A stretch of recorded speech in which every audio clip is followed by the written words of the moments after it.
Felix Yao mengajarkan kepada jemaahnya bahwa Allah berbohong di Kejadian pasal 3. Jangan-jangan Felix Yao yang berbohong. Yuk, kita lihat.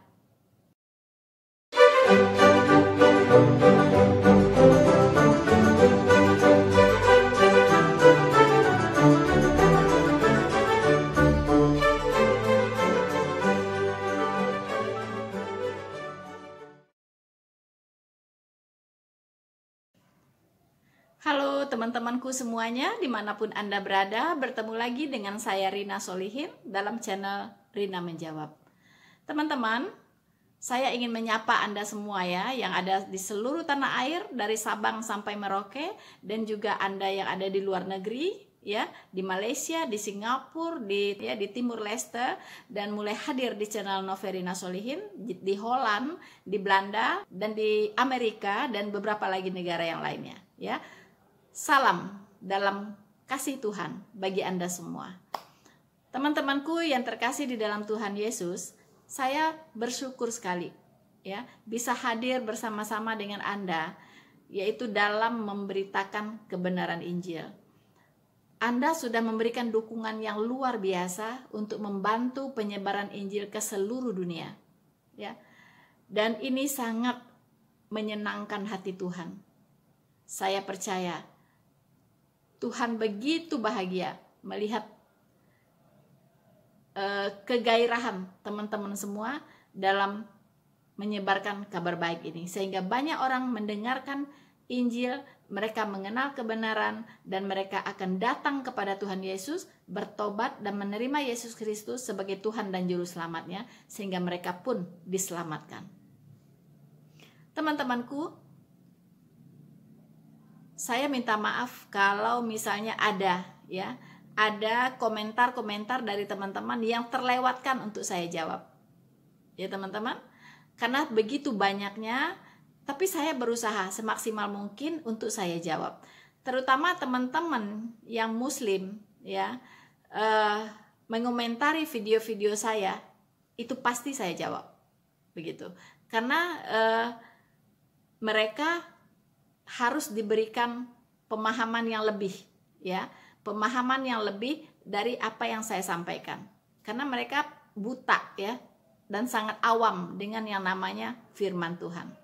Nah, saya berterima kasih juga untuk teman-teman yang sudah memberikan dukungan ya, support, baik berupa like, subscribe, dan men-share video saya sampai seluas-luasnya.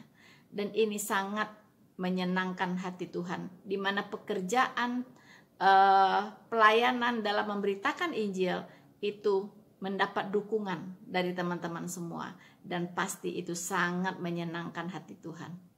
Ya, karena bagaimana orang bisa percaya kepada Tuhan Yesus jika tidak mendengar tentang Injil? Bagaimana orang bisa mendengar tentang Injil jika tidak ada yang memberitakannya? Bagaimana orang bisa memberitakannya jika tidak ada yang mengutus? Ya, teman-teman, kita adalah duta-duta Allah, utusan-utusan Allah untuk menyebarluaskan kebenaran Injil kepada semua orang. Kita bersyukur dengan kemajuan teknologi informasi seperti hari ini, kita sudah tidak mengenal lagi batas-batas wilayah, batas-batas negara. Itu semua bisa ya menerima informasi, ya menerima berita Injil dari kita semua. So teman-temanku, kali ini tidak kalah seru teman-teman ya. Saya akan menanggapi seorang ustadz mu'alaf yang bernama Ustadz Felix Yao ya. Konon beliau ini adalah mantan Katolik ya, mantan Katolik, dan cukup aktif berceramah di masjid-masjid ya, di berbagai kesempatan. Bahkan saya lihat juga bukan cuma di masjid, tapi juga mengadakan seminar-seminar gitu ya teman-teman. Luar biasa. Nah, ada satu videonya yang sangat menggelitik saya dan tergerak untuk saya tanggapi ya. Sebagai apologet Kristen, sebagai pemberita Injil, saya berkewajiban untuk meluruskan apa-apa yang tidak lurus ya, membenarkan informasi-informasi tentang Alkitab yang disampaikan secara tidak benar, ya. Jadi siapapun, ya, siapapun dia, gitu, pasti akan saya luruskan. Dan puji Tuhan, tentunya saya tidak bekerja sendiri dengan kekuatan sendiri, teman-teman, tapi saya bersyukur penyertaan Tuhan, penyertaan Roh Kudus yang mengiluminasi saya sehingga saya mempunyai kemampuan, ya, untuk menyampaikan isi hati Tuhan, kebenaran firman Tuhan dari Alkitab secara baik dan benar, teman-teman, ya. Karena saya tidak menafsirkan Alkitab sesuai dengan pengertian sendiri, tapi benar-benar itu adalah bimbingan dari Roh Kudus yang menyertai saya. Puji Tuhan. Teman-teman, ini tema dari ceramah dari Felix Xiao ini yaitu bongkar kitab agamanya terdahulu sebelum dia mu'alaf, ya. Jadi ceritanya, teman-teman, dia mencoba membagikan pemahaman dia tentang kitab Kejadian pasal 3, ya, kepada para jemaahnya. Nah, untuk itu kita dengarkan dulu apa yang disampaikan oleh Ustadz Felix Xiao ini. Nah, maka kita akan sedikit bertanya tentang tujuan hidup ini seperti apa. Tapi karena waktu saya terbatas, saya langsung bahas dari dua agama besar tentang tujuan hidup manusia seperti apa. Sudah pernah baca Bible? Belum. Nah, kita akan coba baca Bible. Ini bukan penistaan agama, ini namanya pelajaran supaya teman-teman tahu tentang perbandingan agama. Jadi teman-teman, ya, dalam kata pembukaannya dia mengatakan bahwa dia judul ceramahnya adalah ingin membahas apa tujuan hidup manusia dilihat dari dua agama besar. Tentunya yang dia maksud adalah Kristen dan Islam. Nah, kemudian dia menekankan di depan bahwa ini pelajaran, begitu ya. Ini bukan penistaan agama, tetapi adalah perbandingan agama. Nah, kita akan melihat apa pemahaman si Ustadz Felix ini tentang perbandingan agama yang dilihat dari perspektif belajar atau pelajaran, begitu ya. Kalau kita belajar satu materi, ya, misalnya dalam perkuliahan, itu kita tidak boleh memberikan penilaian subjektif terhadap materi tersebut, karena itu adalah fakta. Itu adalah fakta, ya. Nah, kecuali dia melakukan kritik, ya, kritik terhadap fakta tersebut, begitu. Tapi kalau dalam hal belajar itu tidak boleh ada penilaian pribadi, begitu.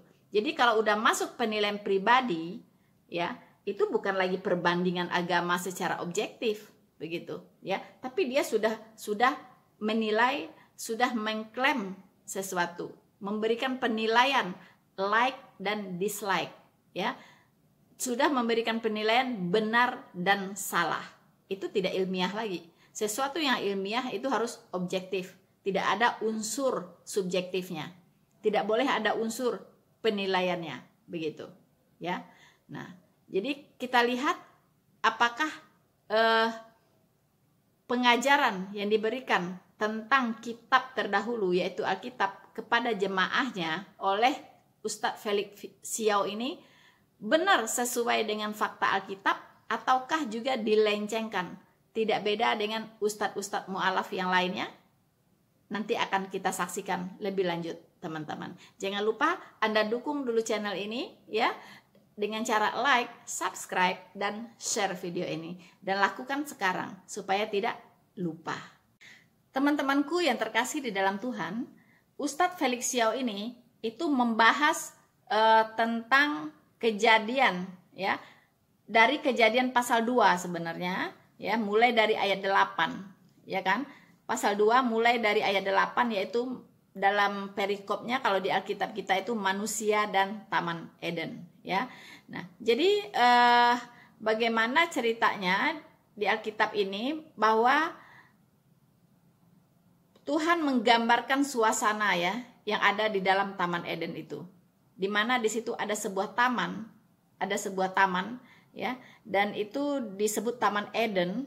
Nah, di dalam taman itu ada 2 pohon, ya, yaitu pohon kehidupan dan pohon pengetahuan yang baik dan yang buruk. Nah, Tuhan Allah mengingatkan ya kepada Adam dan Hawa ya agar tidak memakan buah ya dari pohon yang ada di tengah-tengah taman itu. Ya.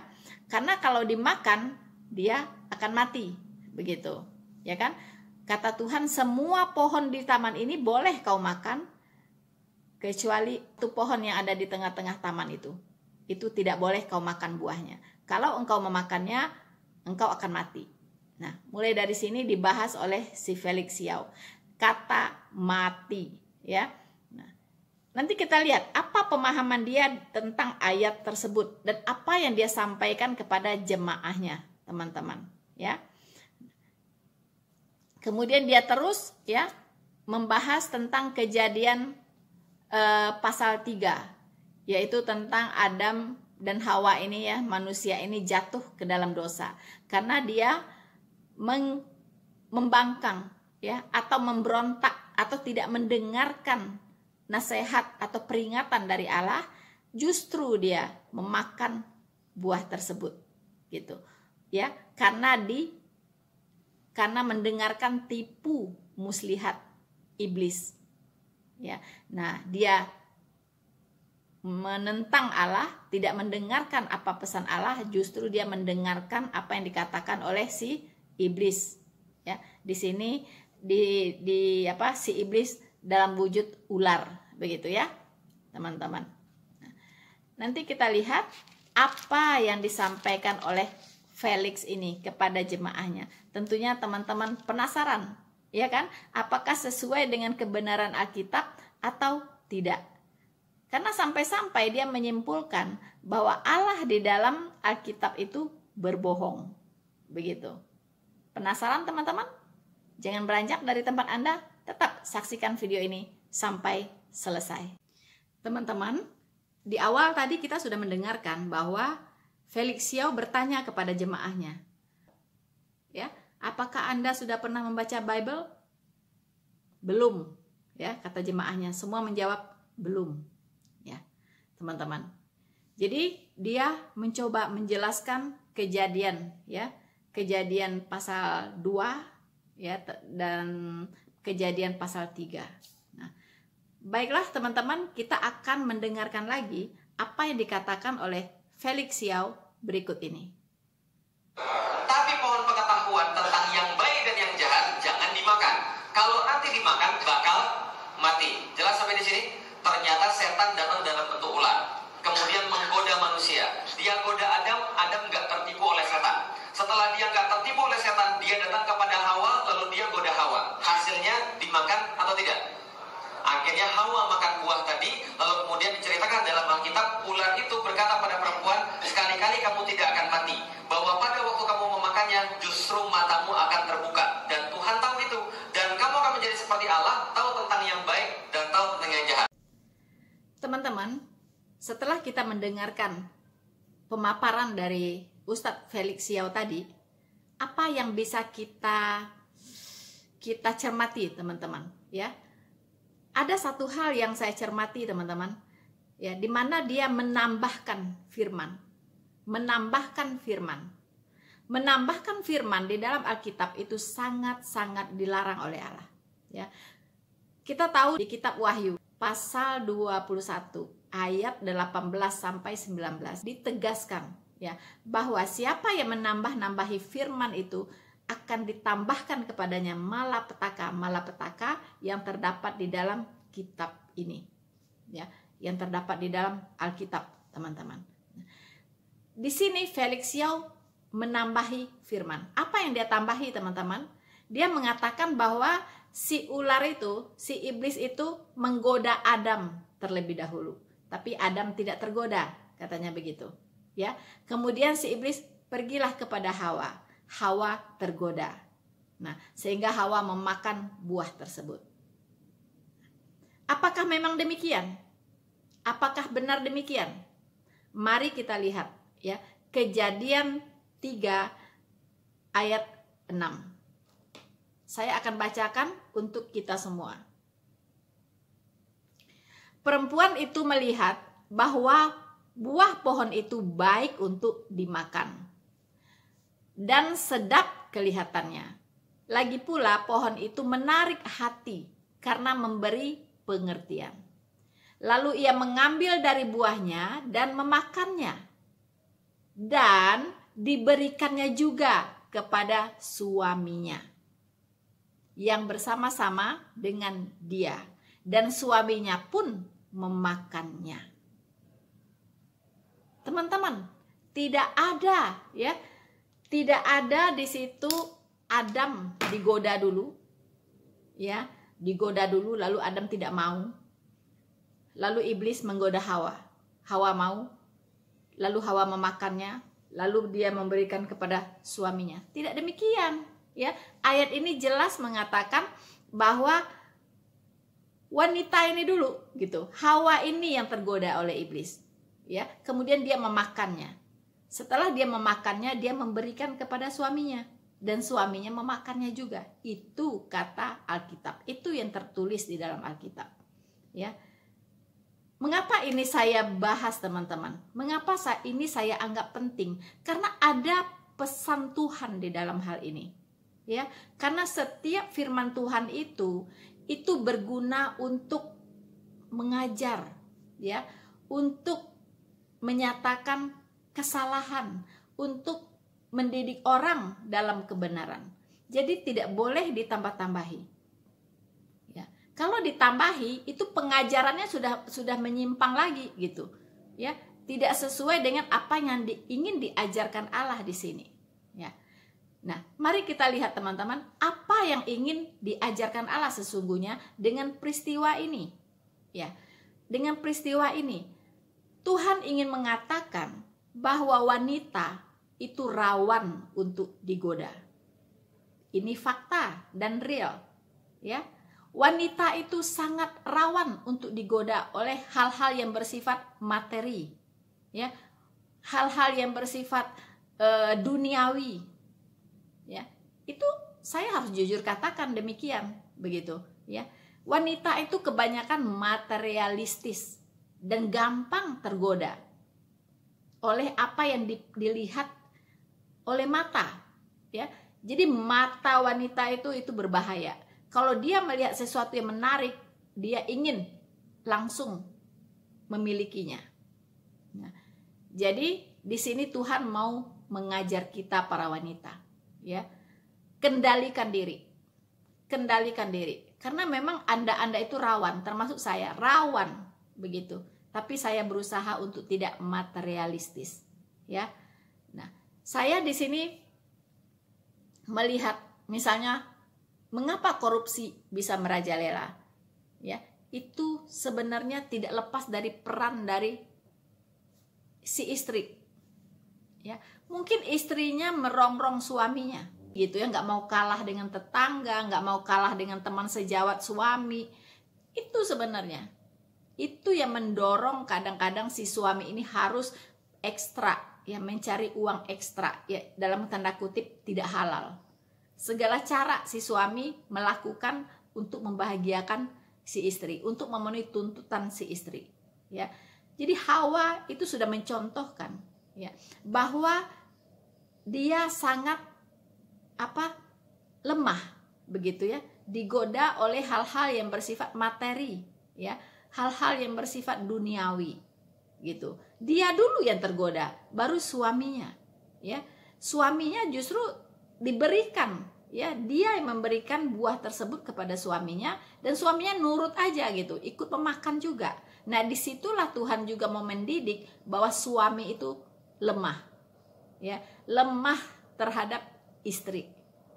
Jadi apa ya kata istri, ayo aja gitu, Istri minta ini, minta rumah mewah, mobil mewah, ayo gitu, Walaupun dia juga tahu bahwa itu dosa, itu mungkin tidak berkenan, itu mungkin melanggar hukum, tapi dia lakukan begitu. Karena istrinya, demi istrinya.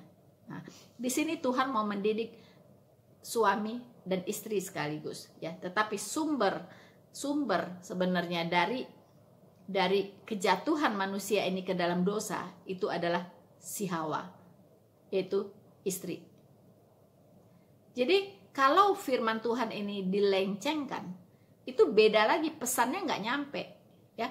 Pesan untuk pembelajaran dari firman Tuhan ini itu tidak sampai seperti yang dimaksudkan oleh Tuhan, begitu, ya. Jadi Felix Yao harus hati-hati, jangan menambahi firman, ya. Karena ini sifat iblis, ya. Sifat iblis itu memutarbalikkan firman Tuhan. Mengapa Hawa ini jatuh ke dalam dosa sampai memakan buah, ya, yang dilarang oleh Tuhan untuk dimakan? Karena si iblis ini pintar memutarbalikkan kata, begitu, ya. Nah, mari kita lihat apa kata si iblis kepada Hawa dan apa kata Tuhan kepada Hawa. Bagaimana si iblis mempermainkan kata sehingga si Hawa ini tergoda. Mari kita lihat teman-teman di Kejadian 2 ayat 16, ya.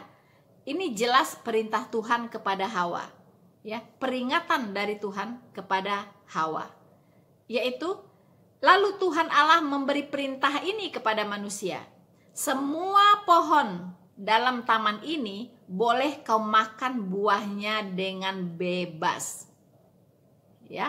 Itu kata Allah, ya, kecuali pohon yang ada di tengah taman itu, ya kan? Nah, kita perhatikan baik-baik. Tuhan mengatakan, memulai dengan kata semua pohon dalam taman ini boleh kau makan. Boleh teman-teman, ya. Boleh kau makan dengan bebas, ya kan? Nah, apa kata si ular waktu dia menggoda Hawa?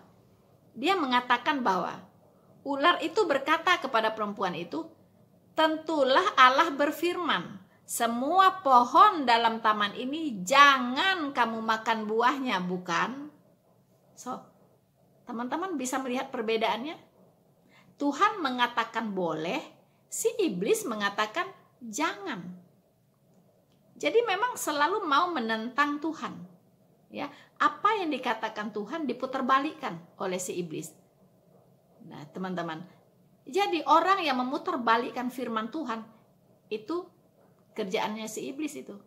Hati-hati, ya. Jelas-jelas Tuhan mengatakan semua pohon yang ada di dalam taman ini boleh kau makan buahnya dengan bebas, kecuali yang di tengah itu, begitu, ya. Si iblis berkata, tentulah Allah berfirman, semua pohon dalam taman ini jangan kau makan buahnya, bukan? Teman-teman, mengapa iblis memakai kata demikian?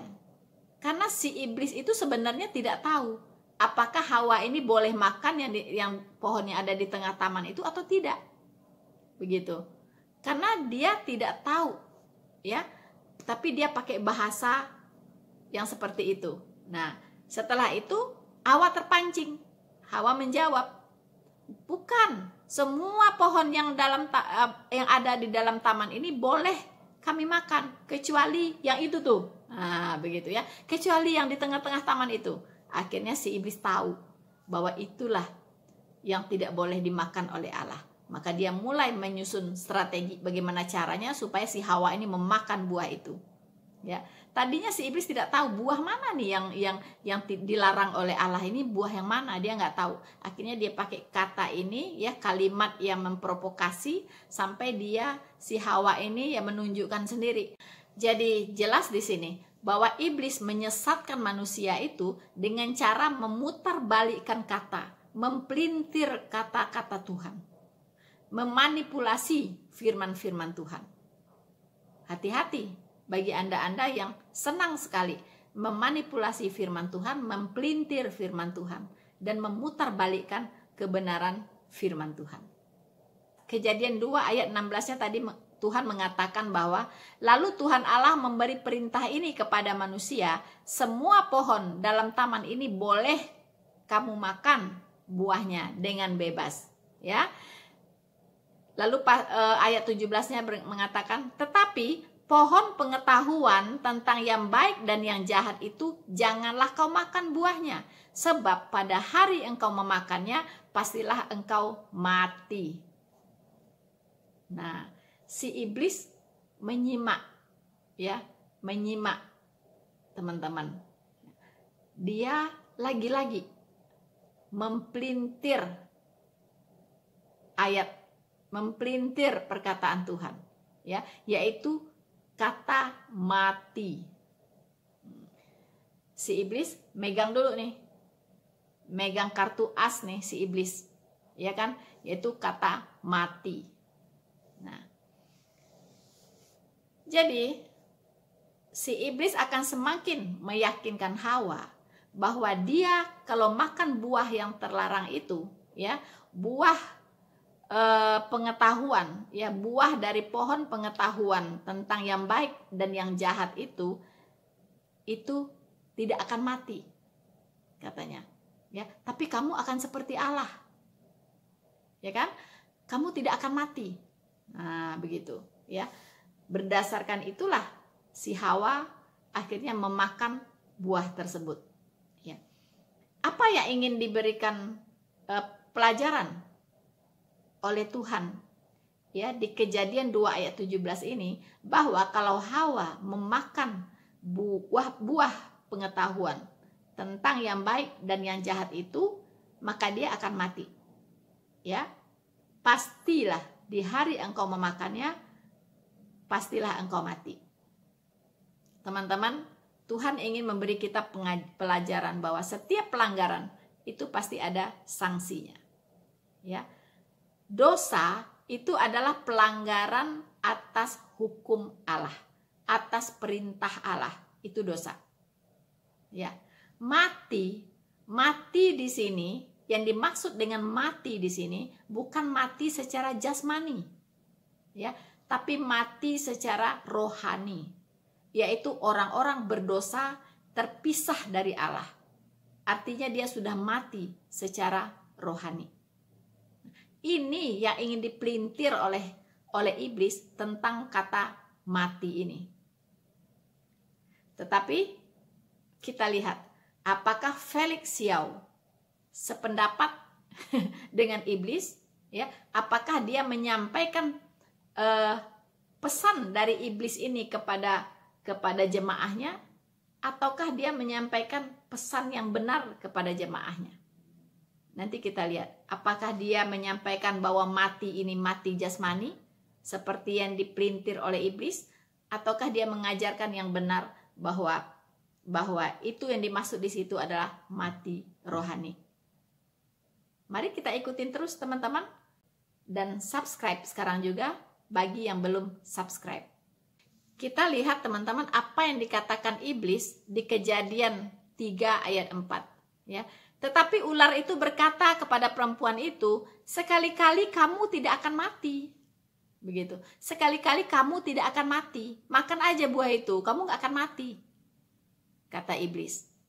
Akhirnya si Hawa memakan buah itu. Nah, beginilah iblis selalu suka berdusta, ya. Membuat pernyataan-pernyataan yang berlawanan atau yang kontra atau kebalikan, ya, dari pernyataan-pernyataan yang disampaikan oleh Allah dalam firman-firman-Nya. Si iblis menggiring orang pada pemahaman yang salah akan firman Tuhan. Itu pekerjaannya si iblis, ya. Jadi kalau ada banyak orang di luar sana mempelintir-pelintir ayat Alkitab, bahkan dengan bangganya mereka show off, ya, di depan banyak orang untuk mempelintir-pelintir ayat Alkitab, seharusnya mereka malu bahwa sebenarnya mereka dikendalikan oleh iblis, ya. Mereka disetir oleh iblis. Di hati mereka itu ada iblis. Nah, ini sudah terjadi mulai dari Taman Eden. Mulai dari manusia pertama di bumi itu sudah berhasil dikendalikan oleh iblis. Ya, karena memang manusia itu daging, lemah, ya. Jadi hati-hati. Dan kita sebagai orang-orang yang cerdas itu jangan langsung percaya terhadap apa yang dikatakan oleh para ustadz-ustadz ini. Ujilah segala sesuatu dan peganglah yang baik. Firman Tuhan sudah mengingatkan itu kepada kita, ya. Ada pepatah Jerman mengatakan, ya, saya sangat suka ya pepatah ini, yang mengatakan bahwa Vertrauen is good, controller is better. Artinya percaya itu bagus, tapi kontrol itu jauh lebih bagus. Ya, jadi ketika kita mendengarkan ceramah-ceramah, khotbah-khotbah, alangkah baiknya kita kontrol lagi, kita cek lagi benar atau tidak. Bagaimana ngeceknya? Ya, kita harus ke sumbernya. Ya, teman-teman yang Muslim misalnya, atau teman-teman yang Kristen pun, ya, cek di Alkitab, benar nggak dia ngomong apa yang dia katakan seperti itu, benar tidak, sesuai tidak dengan kebenaran firman Tuhan, ya. Karena kalau banyak berseleweran di luar sana ustadz-ustadz yang membahas tentang kekristenan dengan sembarangan, mempelintir-pelintir ayat, ya kan, dan mengumbar-ngumbar dusta di luar sana, itu orang Kristen yang belum lahir baru, atau Kristen masih KTP aja Kristen, tapi belum memahami banyak kebenaran firman Tuhan, itu bisa tersesatkan, ya, bisa tersesatkan. Untuk itu jangan alergi untuk membaca Alkitab, ya. Bahkan Alkitab sekarang sudah mobile, ya, tinggal di download dari aplikasi, ya kan, bisa di genggaman kita, kemana-mana kita bisa bawa. Cek lagi benar tidak, ya, apa yang mereka katakan. Nah, jadi dari Taman Eden, iblis sudah mulai beraksi, ya, untuk apa? Untuk menyerang firman Tuhan dengan cara memplesetkan maknanya, mempelintir, ya, apa yang dikatakan oleh Allah, oleh firman Tuhan itu. Teman-teman, sebagai yang mana kita ketahui, ya, jika kita baca dengan teliti, ya, kitab Kejadian pasal 3 ini, maka kita melihat bahwa Tuhan memberikan hukuman, ya, atau kutukan akibat dari pelanggaran yang dilakukan oleh 3 orang ini, yaitu Adam, Hawa, dan iblis. Tiga-tiganya mendapat kutukan atau hukuman, ya. Bagaimana Felix Xiao melihat hal ini? Mari kita saksikan apa yang dikatakan oleh Felix Xiao berikut ini. Akhirnya kemudian Hawa makan buah ini karena tertipu oleh setan, dan kemudian dia ngasih pula kepada suaminya Adam. Akhirnya dua-duanya Adam dan Hawa makan buah ini, dan dua-duanya jatuh ke dalam dosa. Dan gambar berikutnya ini adalah gambar yang biasa ada di pelajaran-pelajaran agama anak-anak SD ketika belajar agama Katolik. Adam dan Hawa tahu akhirnya dia telanjang. Dia karena makan buah pengetahuan, dia tahu dia telanjang, dia tahu dia buka aurat, lantas dia bersembunyi di balik semak-semak. Ketika dia bersembunyi dari balik semak-semak, kemudian datanglah Tuhan pada saat itu, dan Tuhan yang bertanya, "Di mana engkau?" Kemudian Adam dan Hawa bersembunyi itu lalu berkata, "Saya mendengar engkau di taman, saya takut, jadi saya bersembunyi karena saya telanjang." Tuhannya nanya, "Siapa yang mengatakan kepadamu bahwa engkau telanjang? Kamu tahu dari mana?" Maka kemudian Adam menjawab, "Siapa yang mengatakan padamu bahwa engkau telanjang? Apakah engkau makan buah yang kularang kau makan?" Adam menjawab, "Perempuan yang kau berikan untuk menemani saya, dia yang telah memberikan buah itu kepada saya, lalu saya makan." Ngomong-ngomong, ini ngaku atau ngeles? Ngaku atau ngeles? Hawa juga ditanya, "Benar kamu yang melakukan itu?" "Saya ditipu ular sehingga saya makan." Ngaku atau ngeles? Paham? Jadi kalau Anda itu punya sifat ngeles kebanyakan, itu jangan-jangan Anda belajar pada agama yang salah. Jelas ya? Karena sifat ngeles itu tidak pernah diajarkan di dalam agama kita, tapi diajarkan dalam agama mereka. Adam ngeles, Hawa ngeles, akhirnya tiga-tiganya kena hukum. Siapa yang kena hukum? Adam kena hukum, Hawa kena hukum, ular kena hukum. Ular yang gak ngerti apa-apa karena dimasukin setan kena hukum juga. Bagaimana hukuman buat ular? Dalam ayat berikutnya, sesudah itu Tuhan Allah berkata pada ular, "Engkau akan dihukum karena perbuatanmu. Dari seluruh binatang hanya engkau yang menanggung kutukan ini." Apa kutukannya? "Mulai sekarang engkau menjalar dengan perut, makan debu seumur hidup. Engkau dan perempuan saling membenci. Keturunannya dan keturunanmu akan saling kemudian melawan. Engkau akan meremukkan kepala dia, dan engkau akan menggigit tumit mereka, dan tumit mereka akan meremukkan kepala kamu." Itu hukuman buat ular. Lalu bagaimana hukuman buat perempuan? Ini hukuman buat perempuan, teman-teman sekalian. Apa hukuman buat perempuan? Bukan digigit, hamil dan melahirkan. Paham ya? Lalu Tuhan mengatakan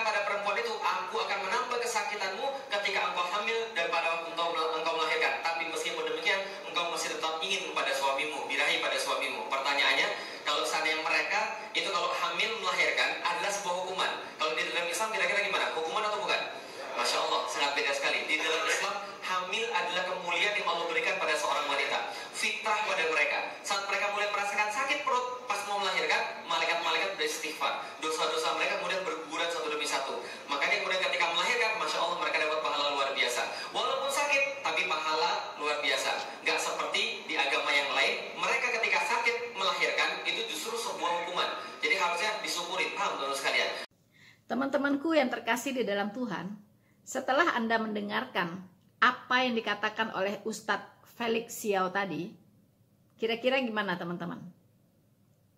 Kalau saya sih ketawa sendiri ya, teman-teman ya, geleng-geleng kepala teman-teman ya. Pertama, dia mengatakan bahwa hukuman atau kutukan ya yang diberikan kepada tiga itu, yaitu Hawa, Adam dan ular, ya kan? Nah, itu kutukan yang karena dia melakukan pelanggaran tadi, betul? Nah, tapi ketika Tuhan mengatakan, mengapa engkau telanjang? Nah, ya, akhirnya mereka saling menyalahkan, ya kan? Tuhan bilang, mengapa engkau telanjang? Apakah engkau memakan buah yang ada di tengah taman itu? Nah, si Adam mengatakan, perempuan itu yang memberikannya kepadaku. Begitu kan? Nah, si Hawa juga mengatakan, si ular itu yang menyuruh saya makan. Begitu kan? Nah, jadi tiga-tiganya akhirnya kena kutukan. Adam kena kutukan, Hawa kena kutukan, ular kena kutukan, teman-teman.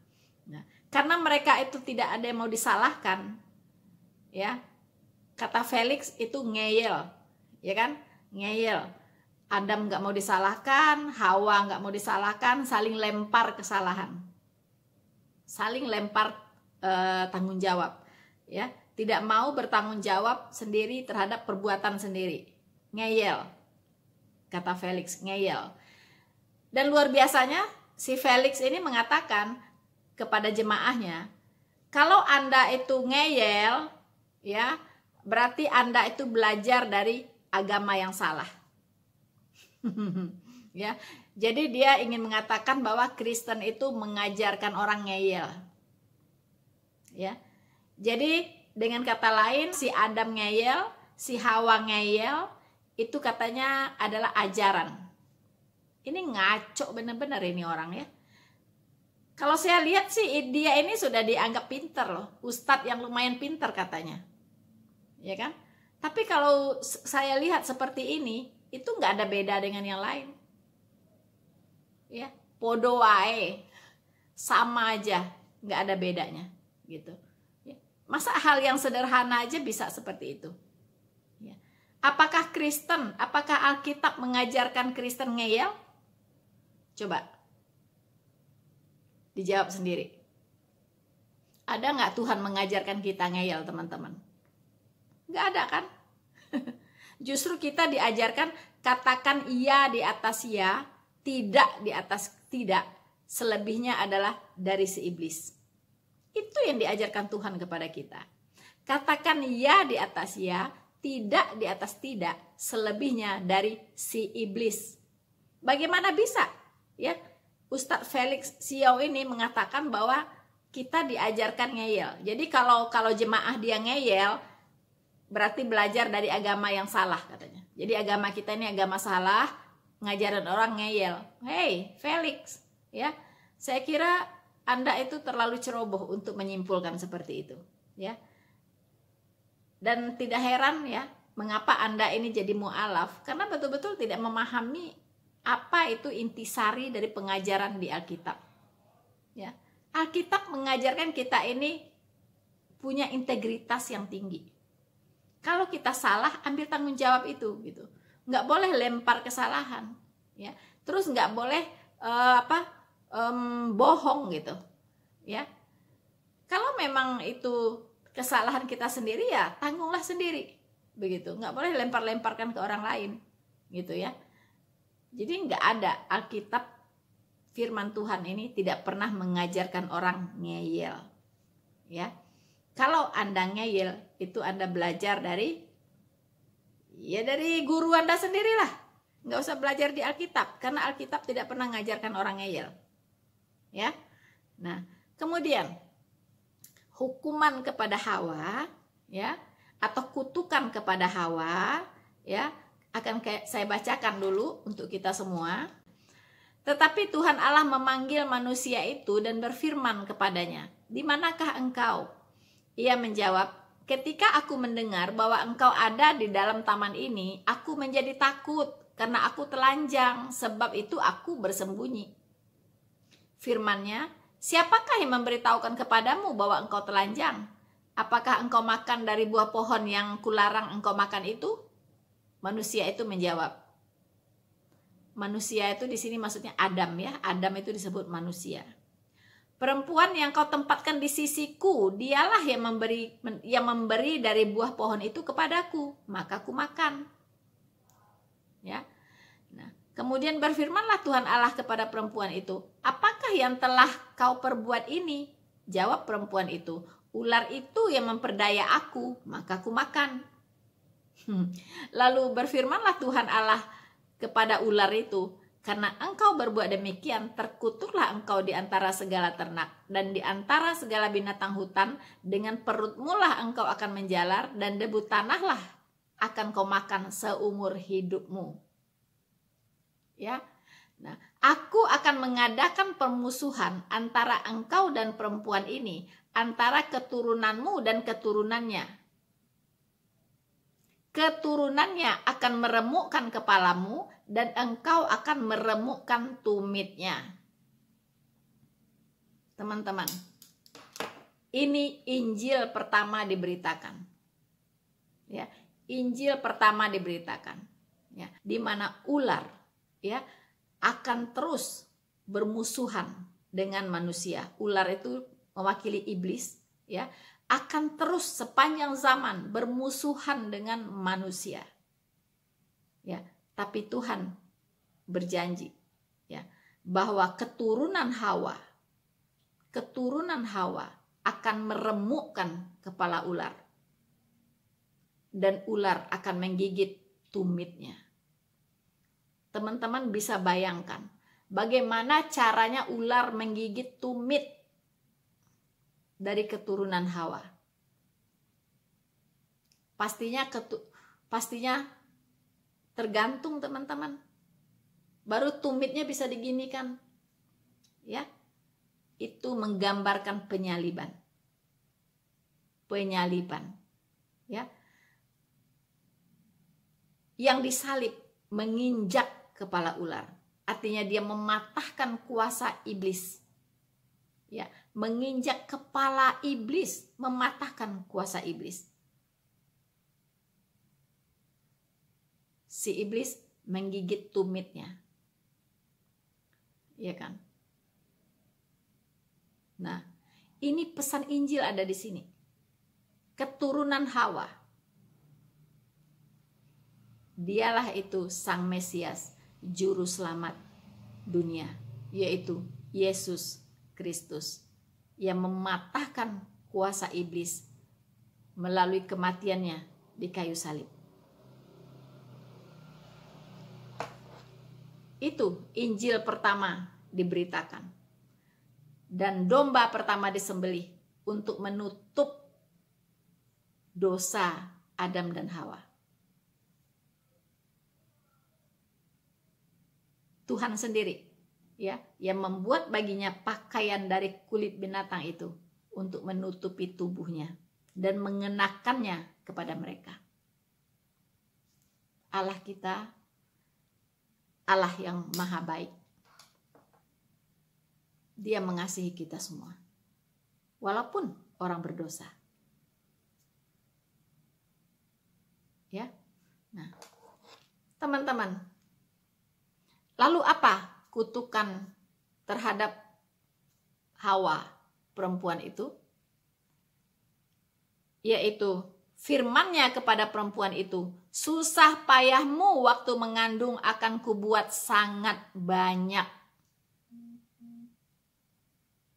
Jadi inti kalimatnya di sini adalah susah payah, bukan mengandungnya. Ya. Tapi susah payahmu saat mengandung. Ya, jadi inti kalimatnya adalah susah payahnya itu. Ya. Nah, dengan kesakitan engkau akan melahirkan anakmu. Ya, namun engkau akan birahi kepada suamimu dan dia akan berkuasa atasmu.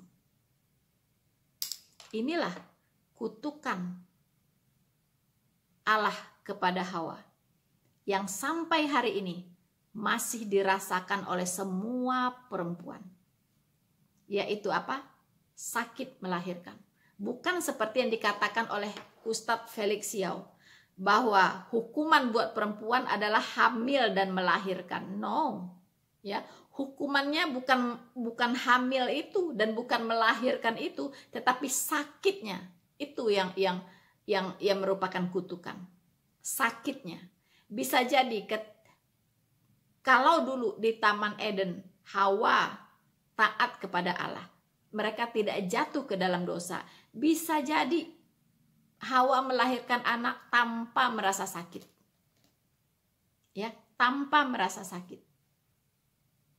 Nah, jadi kutukannya sekali lagi itu rasa sakitnya. Hello, ya, Ustadz Felix, ya. Rasa sakitnya itu yang kutukan, bukan hamilnya, bukan melahirkannya. Ini beda jauh. Jangan mempelintir ayat Alkitab kalau Anda tidak mau dikatakan pendusta. Oke? Nah. Jadi dia ngenyek, ya. Si Ustadz Felix ini ngenyek. Kalau di agama lain itu katanya, tentunya Kristen yang dia maksud, hamil itu merupakan hukuman. Ya kan? Hamil, sakit melahirkan itu hukuman. Begitu. Anda ini bagaimana? Ya.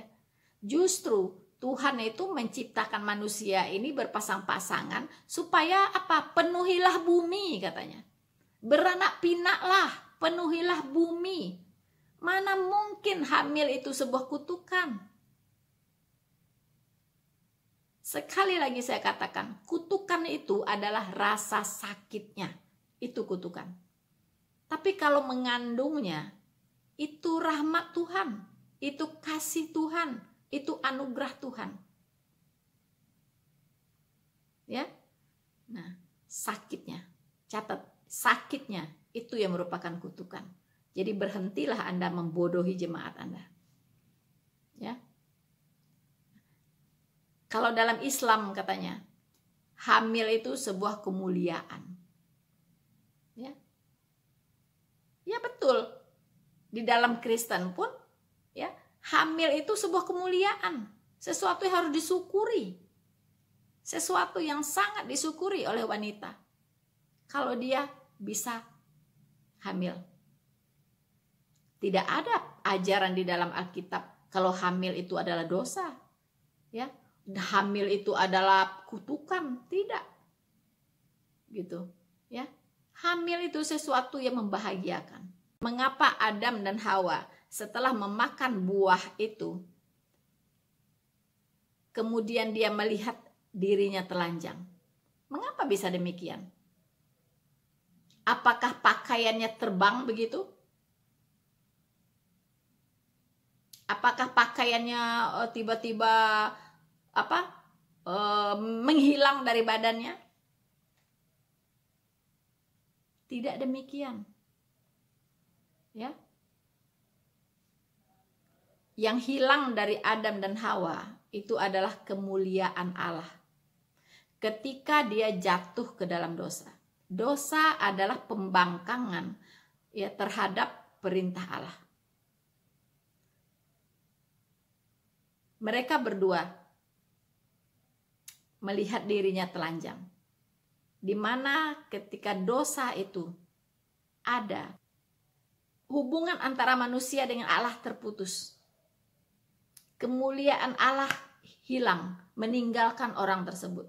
Jadi tadi yang menutupi Adam dan Hawa, meliputi tubuh Adam dan Hawa, itu adalah kemuliaan Allah di Taman Eden. Ketika dia jatuh ke dalam dosa, kemuliaan Allah itu lepas daripadanya. Makanya dia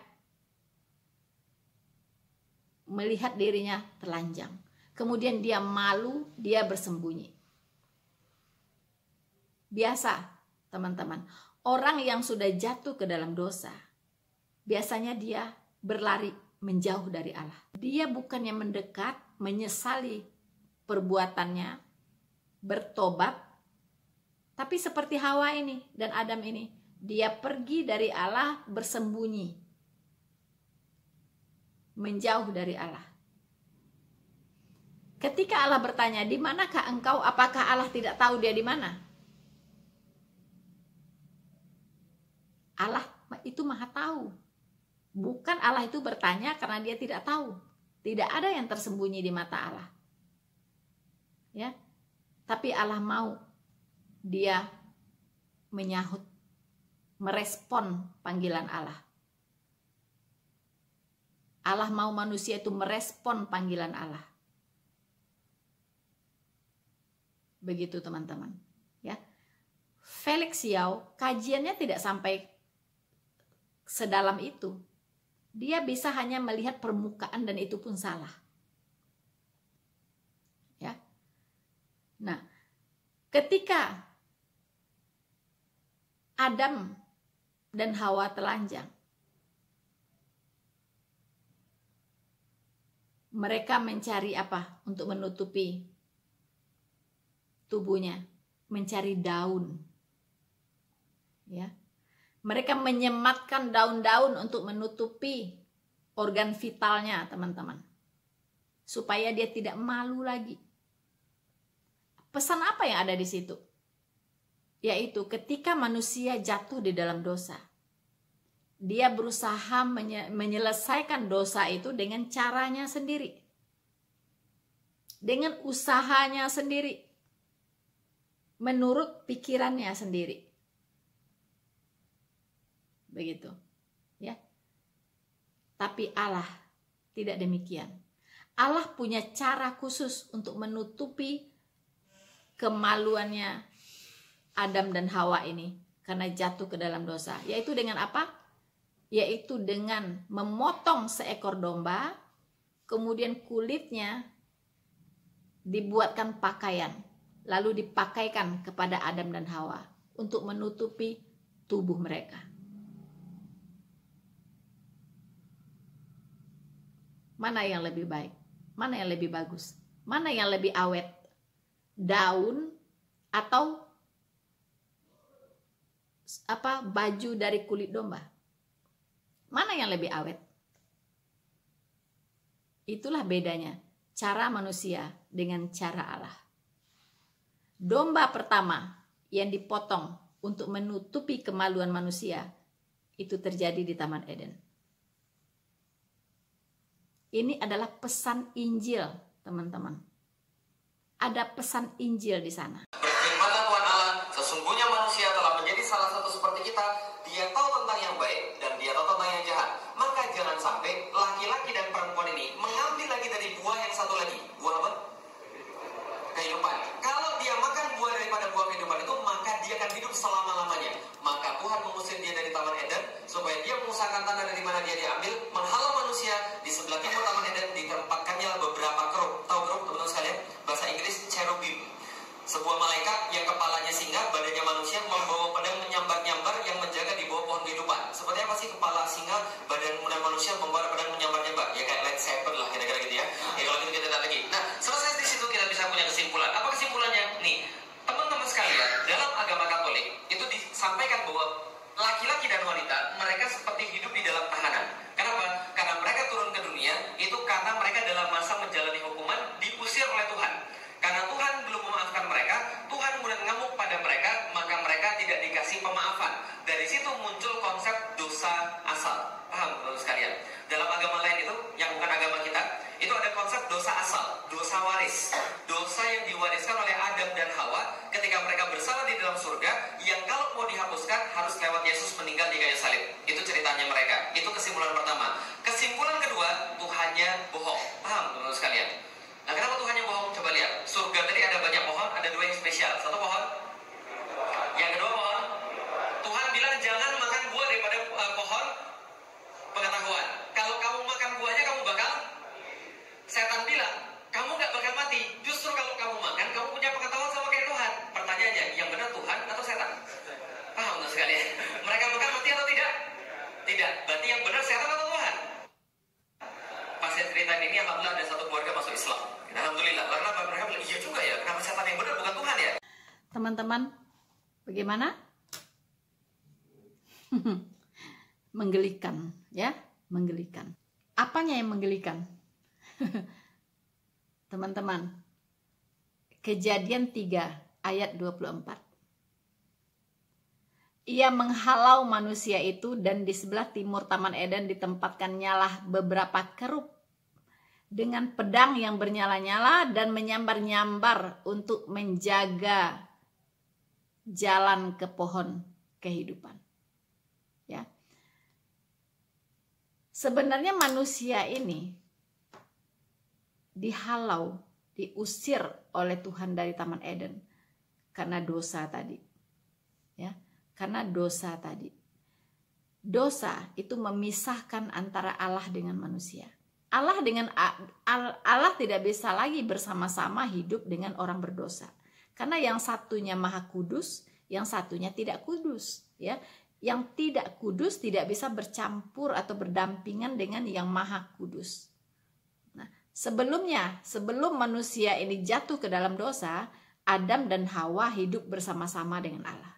Ketika mereka jatuh ke dalam dosa, langsung terpisah.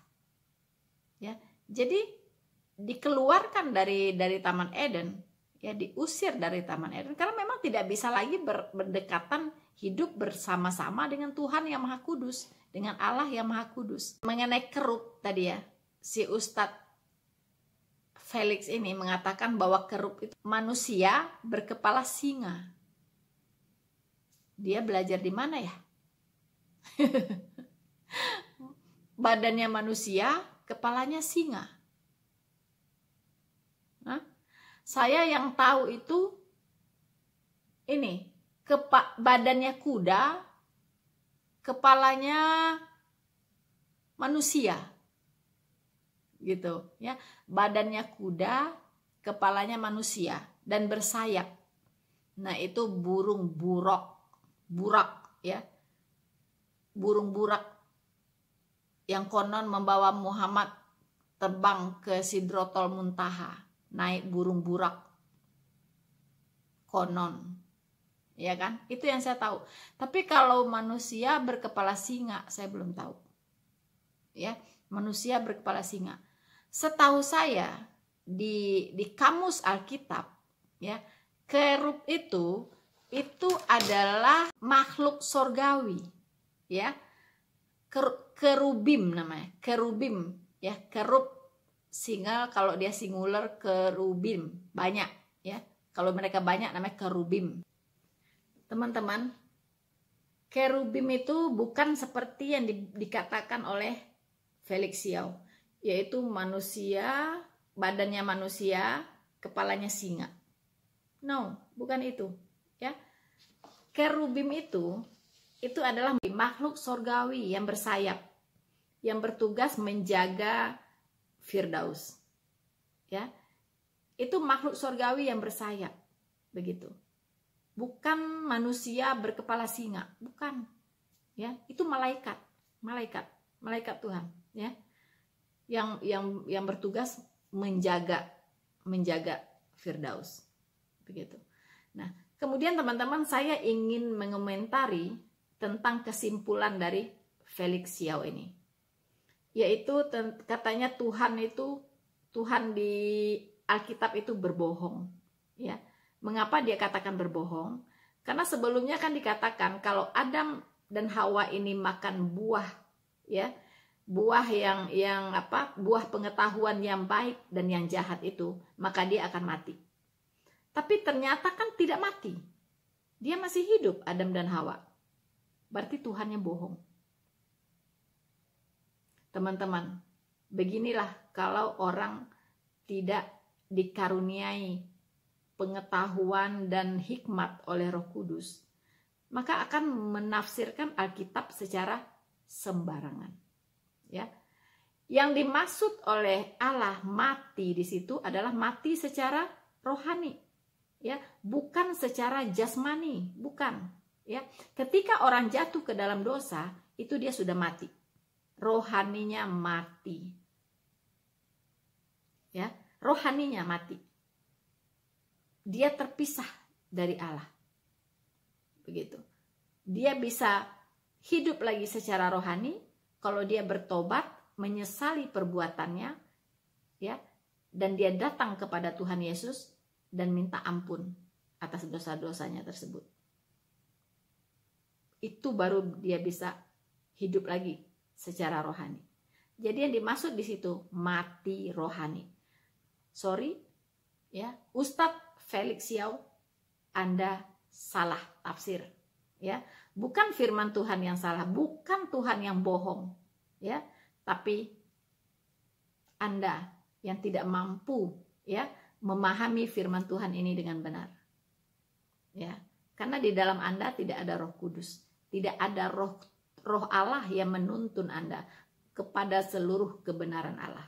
Makanya Anda bisa menafsirkan secara serampangan dan mengatakan bahwa Allah pembohong. Ternyata Anda yang tidak cukup cerdas, ya, untuk memahami yang benar. Oke? Nah, kemudian Anda katakan tentang konsep dosa asal. Ya, dosa keturunan dalam kekristenan. Ya. Anda ini belajar di mana? Ada tidak kata dosa keturunan di dalam Alkitab? Ada tidak? Dosa diwariskan itu ada nggak? Kalau ada kasih tahu saya. Bisa nggak dosa diwariskan? Dosa Adam diwariskan ke umat manusia. Ada nggak ayatnya? Ya, bukan begitu maksudnya. Ya, di saat saya jelaskan kepada Anda, ya, di saat Adam dan Hawa belum jatuh ke dalam dosa, manusia ini berada dalam posisi sebagai orang kudus. Catat ya, orang kudus, orang yang tidak berdosa. Ya, jadi posisinya posisi orang kudus. Kemudian dia punya hati yang kudus. Ya. Hati yang kudus. Diciptakan oleh Allah itu awal-awalnya dia punya hati yang kudus. Ya. Kemudian dia punya karakter yang kudus. Itu awal penciptaan. Makanya Tuhan itu mengatakan, baiklah kita jadikan manusia ini, ya, seturut dengan rupa kita, ya. Jadi manusia diciptakan seturut dengan gambar dan rupa Allah, ya, seturut dengan gambar dan rupa Allah, ya. Sifatnya yang dimaksud di sini, jangan dipahami lagi nanti rupanya gitu, apa fisiknya begitu, bukan. Tapi sifat-sifatnya, ya. Kalau Allah itu maha kasih, manusia itu juga harus mengasihi, harus punya kasih. Kalau Allah itu maha adil, maka manusia itu juga harus adil, ya. Kalau Allah itu maha benar, manusia itu juga harus benar, begitu, ya. Jadi Allah menciptakan manusia pada awalnya itu seturut dengan gambar dan rupa Allah. Begitu, ya. Nah, ketika si manusia ini, Adam dan Hawa ini jatuh ke dalam dosa, berubah posisi. Tadi dia di posisi orang-orang kudus, orang yang tidak berdosa. Ketika dia jatuh ke dalam dosa, berpindah ke posisi orang-orang berdosa. Posisi, ya, bukan dosanya yang diwariskan, ya. Posisi. Jadi posisi orang berdosa. Tadinya dia punya hati yang kudus, ya, kemudian berubah menjadi hati orang berdosa. Tadinya punya karakter yang kudus, akhirnya berubah menjadi karakter orang berdosa. Itu yang terjadi. Nah, manusia diwariskan apanya? Apakah dosanya si Adam dan si Hawa yang kita wariskan? No, yang diwariskan adalah posisi, hati, dan karakter. Itu yang diwarisi. Anda mau bukti? Perhatikan anak Anda. waktu mulai dia lahir, kemudian dia berumur setahun, setengah tahun, setahun, baru lahir aja udah mulai bisa ya memberontak. Ya, kalau dia lapar, kalau dia pipis, apa kadang nangis nggak mau diem, ya kan? Diganti dulu popoknya, baru dia diem. Nah, ini adalah salah satu ya sifat manusia yang suka menekan orang gitu, supaya keinginannya dikabulkan. Dia bikin sesuatu yang bisa menekan orang untuk melakukan apa yang dia inginkan. Itu udah mulai dari bayi, itu udah bisa. Kemudian anak Anda ya untuk berbohong, itu Anda tidak usah ajarin, bisa sendiri. Karena tadi dia sudah diwarisi hati orang berdosa. Ya, tapi karena dia anak belum diperhitungkan dosanya. Ya, tapi dia sudah berbuat apa? Bisa berbuat dosa dengan sendirinya. Mukul temennya juga Anda tidak usah ajarin. Ya kan? Nyolong duit receh Anda juga nggak usah ajarin. Dia udah bisa. Nyolong makanan juga nggak usah ajarin, bisa sendiri. Walaupun dia masih kecil. Nah, tapi untuk supaya anak Anda bisa berbuat baik, ya kan, ramah, baik sama temannya, ya, nggak mengeluarkan ucapan kata-kata kotor, ya kan, nggak berbohong, itu Anda harus didik, harus Anda ajarin dulu, ya, baru bisa. Tapi kalau untuk berbuat jahat, ya kan, untuk berbohong, untuk nyolong, apa nakal, mukul teman, itu Anda nggak usah ajarin, bisa sendiri. Itulah bukti bahwa manusia dari lahirnya itu sudah mewarisi hati orang berdosa, posisi orang berdosa, dan karakter orang berdosa. Jadi bukan dosanya yang diwarisi, ya, bukan dosa Adam dan Hawa yang diwarisi. Jadi Anda jangan sembarangan ngomong, membodohi umat Anda ini, ya. Oke? Nah, jadi teman-teman, saya kira sekian dulu yang bisa saya tanggapi dari uraiannya Ustadz Felix Xiao ini. Semoga apa yang saya sampaikan bisa menjadi berkat bagi kita semua, bisa menambah wawasan kita dalam keimanan kita, dalam pengetahuan kita terhadap firman Tuhan, dan tentunya akan semakin memperkaya kita lagi, semakin memperkokoh iman kita, semakin menguatkan kita untuk tetap teguh berdiri di dalam iman yang benar kepada Kristus, tidak tergoyahkan oleh apapun. Sampai Maranatha, ya. Oke teman-teman, terima kasih untuk perhatian Anda semua. Silakan Anda dukung channel Noverina Solihin ini agar terus berkembang, tersebar luas sampai ke seluruh penjuru bumi, agar banyak orang yang datang kepada Tuhan dan diselamatkan. Jangan lupa teman-teman untuk like, subscribe, dan share video ini. Tuhan Yesus memberkati kita semua. Maranatha.